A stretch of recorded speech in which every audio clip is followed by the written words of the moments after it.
Hello friends, I am Akanksha Singh. Welcome you study by Athar Singh. I hope friends आप लोग बहुत अच्छे होंगे। फ्रेंड्स आज हम डिस्कस करेंगे जॉन गॉल्सवर्दी की बायोग्राफी पे। और फ्रेंड्स मैं आपसे माफ़ी चाहती हूँ कि जैसा मैंने कहा था कि अब हम डेली प्रैक्टिस करेंगे। तो फ्रेंड्स कुछ बच्चों का कमेंट्स आ रहा था कि मैम टीजीटी पर भी प्रैक्टिस करवाई जाए, तो मैंने फर्स्ट पे जॉन गॉल्सवर्दी को लिया है। तो पहले इनकी बायोग्राफी को देख लेते हैं, तो फिर इसके बाद हम लोग प्रैक्टिस कल से शुरू करेंगे।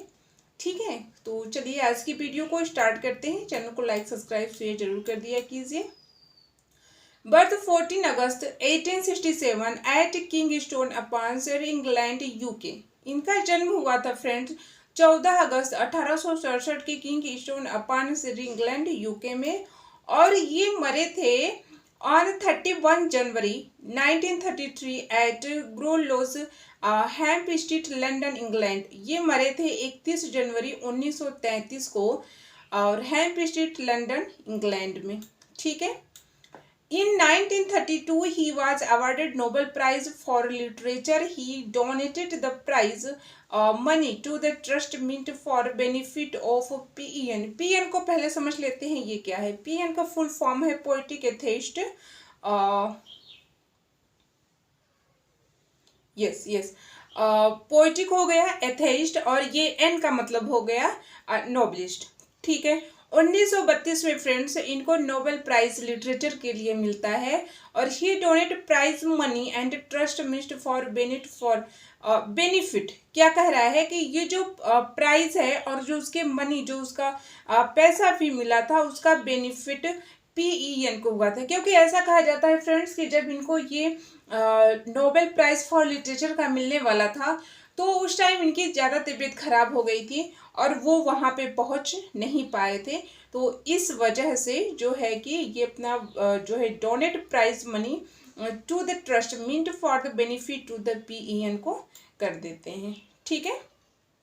ही was the son of a wealthy London solicitor and property owner. क्या कहा जाता है कि वह को वेल्दी लंदन कहा जाता है कि इनकी जो फैमिली थी बहुत धनी मनी थी। ठीक है, ये रिच फैमिली से बिलोंग करते थे।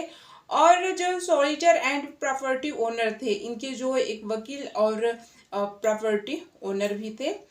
Goldsworthy was born at what is now known as Goldsworthy House, then called the Parkhurst of Kingstone Hill in Surrey, the son of John Goldsworthy and mother named Blanche Valley Goldsworthy। क्या कहा friends कि इनका जन्म हुआ था, जाना जाता है गोल्सवर्दी हाउस। ठीक है, गोल्सवर्दी हाउस इनका जन्म जाना जाता है। और वह कहा जाता था फारखस्ट को कहा जाता था। ठीक है, फारखस्ट कहा जाता था और वह किंगस्टोन हिल इन सरी में है। ठीक है। और ये जॉन गॉल्सवर्दी के बेटे थे और इनकी मदर का नाम था ब्लेंच बेली गॉल्सवर्दी। ठीक है। आई होप फ्रेंड्स आप याद रखेंगे कि इनका जो नाम जाना जाता था, नाउ नोन, इनको जाना जाता था गॉल्सवर्दी हाउस, देन तब कॉल्ड जो है कि परखस्ट। ठीक है, जो किंगस्टोन हिल इन सरी में है। और ये जॉन गॉल्सवर्दी के बेटे थे और इनकी मदर का नाम था ब्लैंच बेली गॉल्सवर्दी। ठीक है, चलिए देखते हैं। He was educated eight Harvard Oxford. इनकी जो शिक्षा थी वो ऑक्सफोर्ड की थी। ही टुक ए सेकेंड इन लॉ। इनका जो सेकेंड लॉ था at Oxford in 1889, then trained as a barrister and was called to the bar in 1890। क्या कह रहा है कि 1889 में इन्होंने ऑक्सफोर्ड में अपने लॉ को किया और इनको ट्रेंड एज ए बैरिस्टर भी, मतलब बैरिस्टर भी किया गया था कि पद पे इनको ट्रेंड किया गया था। और इनको जो है कि 1890 में बार में इनको ये जो वकालत है उसकी प्रैक्टिस करने के लिए इनको बुलाया गया था। In 1895 Galsworthy began an affair as a nemesis of Pearson Cooper. 1864-1956 the wife of his cousin Major Arthur Galsworthy. ये बहुत इंपॉर्टेंट है फ्रेंड्स, आप इसको ध्यान दीजिएगा। 1895 गॉस वर्दी साहब को अफेयर हो जाता है, जिनका नाम रहता है अडा नेमेसिस पीरसन कूपर। ठीक है, 1864 और 1956 में। और वह क्या थी, जो इनके कजन की वाइफ थी, उन्हीं से इनको प्यार हो जाता है। ठीक है, after her divorce 10 years later the were married on 23 September 1905 and stayed together until his death in 1933। ऐसा कहा जाता है फ्रेंड्स कि जब इनका अफेयर हुआ था तो इनको जो डिवोर्स लेने में काफ़ी टाइम लग गया था, तो उसके बाद इनका एक फार्म था, तो वहीं पे ये लोगों का मिलना जुलना रहता था। तो जब इनका डिवोर्स हो जाता है 10 years लेटर, ठीक है, तो उसके बाद यह 23 सितंबर को 1905 में शादी कर लेते हैं और ये दोनों 1933 यानी कि अपनी मृत्यु को एक दूसरे के साथ रहते हैं। From the Four Winds, a collection of short story was Goldsworthy's first published work in 1897। गोल्सवर्दी साहब का जो फोर वाइंड्स है एक कलेक्शन शॉर्ट स्टोरी है, तो फर्स्ट पब्लिश्ड हुआ था 1897 में। ठीक है, 1897 में फोर वाइंड एक कलेक्शन की इनकी शॉर्ट स्टोरी पब्लिश्ड हुई थी, इसको याद रखेंगे आप। This and several the subsequent works were published under the pen name of John sin John.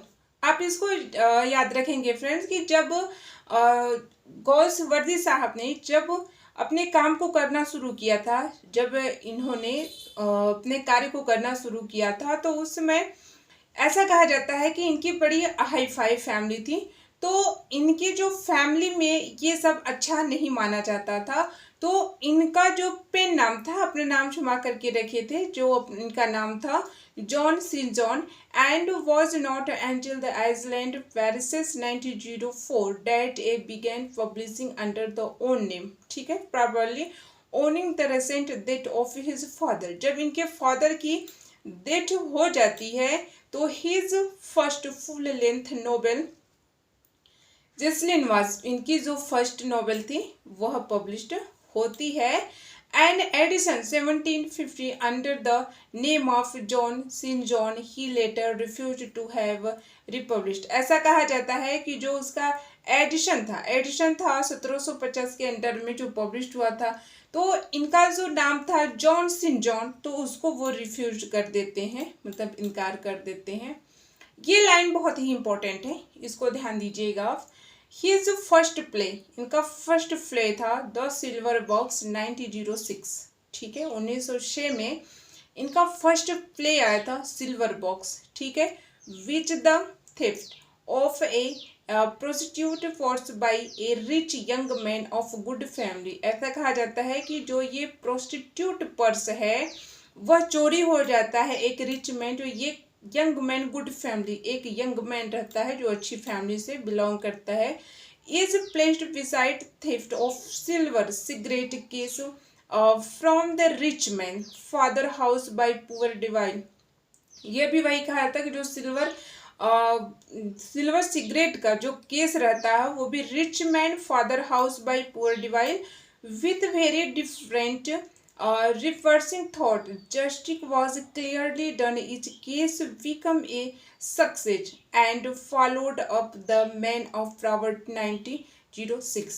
और इनकी जो मैन ऑफ प्रॉपर्टी थी 1906 1906 की थी, और इनकी first book of the foresight trilogy. ठीक है, इनकी जो एक ट्रिलॉजी है। Although he continued writing both play and novelist, it was as a playwright and that he was mainly appreciated at the time। क्या कह रहा है कि इनका जो कंटिन्यू राइटिंग चलता रहा, बोथ दोनों थे, प्ले थे, नॉवलिस्ट भी, इनका सब चलता रहा, और इनकी जो प्ले राइटिंग थी was mainly appreciated at the time, वह चलती रही।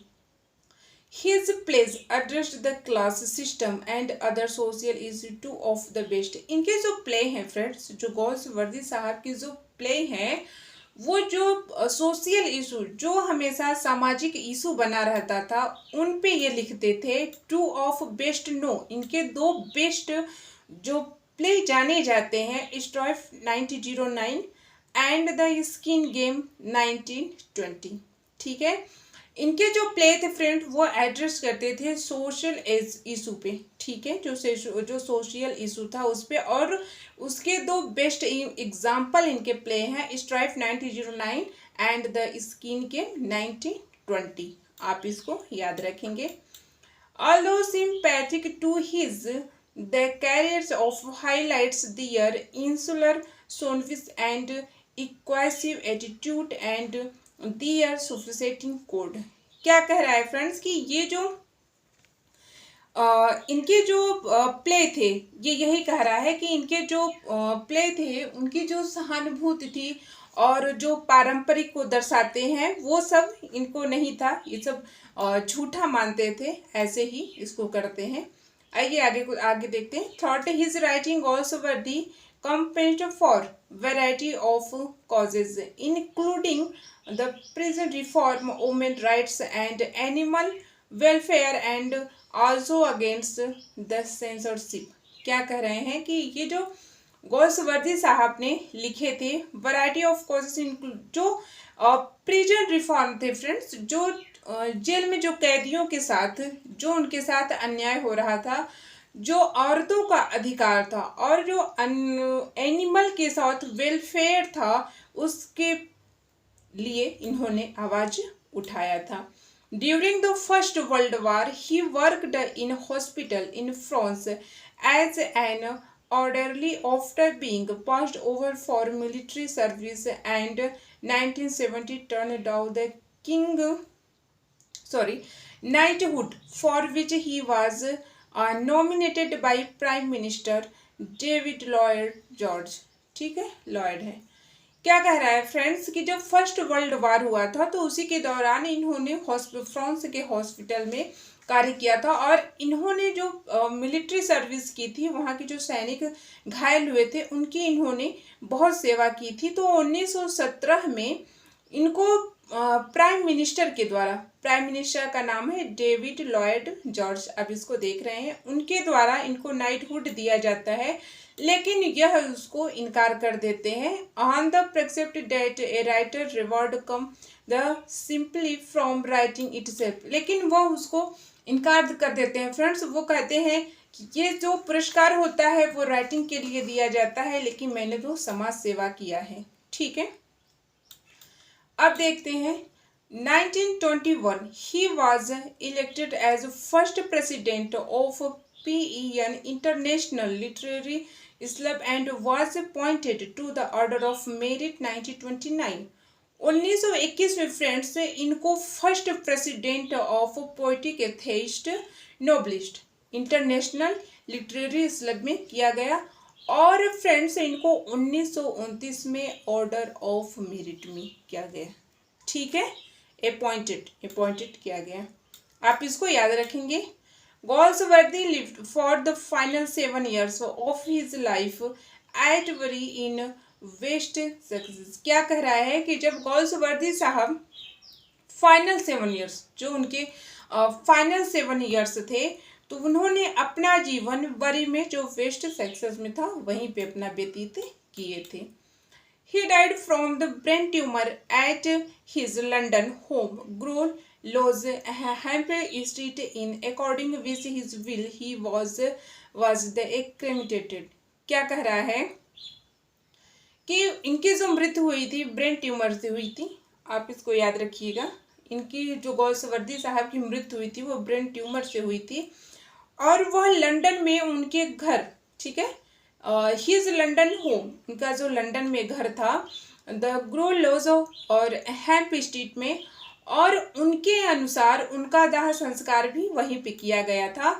ही according with his which he was the cremated at working with his the ashes them being scattered over the south downs from an aeroplanes। क्या कहा गया है कि उन्हीं के अनुसार फ्रेंड्स उनका जो संस्कार था, दाह संस्कार था, क्रियाक्रम जो था उनका वहीं पे किया गया था, और उनकी जो राख थी, उनकी जो डेड बॉडी को जलाया गया था, उनकी जो राख थी वो वो साउथ टाउन्स में एरोप्लेन से उड़ा दिया गया था, यानी स्कर्टेड वहाँ पे बिखेर दिया गया था।